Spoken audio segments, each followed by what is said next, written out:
جو باقی 750 کنال ہے یہاں تک بجلی اور یہ چیزیں سڑکیں وغیرہ یہ چیزیں پہنچ کیسے گئی؟ یہ کیا چکر ہے؟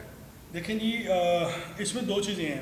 کچھ ایریا اس وقت تو سب یہ رائل انکلیو بھی اور دوسرا جو رحیم گارڈن ہے یہ ایک جی ٹی روڈ کے اوپر رحیم گارڈن فیز 5 ہے اور اس کے پیچھے ایک روڈ آتا ہے, اس کے پیچھے جا کے رائل انکلیو ہے. جی ٹھیک ہے.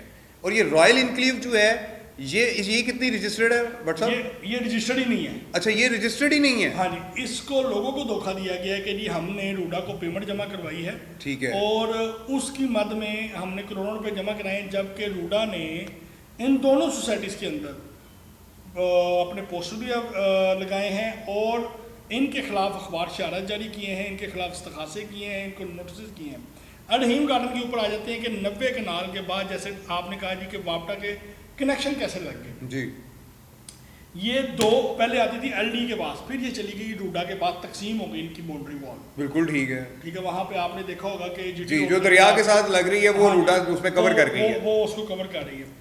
تو انہوں نے کیا کیا, انہوں نے جب ایل ڈی اے سے یہ آہستہ آہستہ ان کا بندوبست شروع ہو گیا, چیزیں منتقل ہونے شروع ہو گئی, روڈا کو جانی شروع ہو گئی یا ٹونس کو جانی شروع ہو گئی, تو انہوں نے وہاں پہ جیل سازی سے وہاں پہ فارم ہاؤسز کے نام سے ٹرانسفارمر لگائے.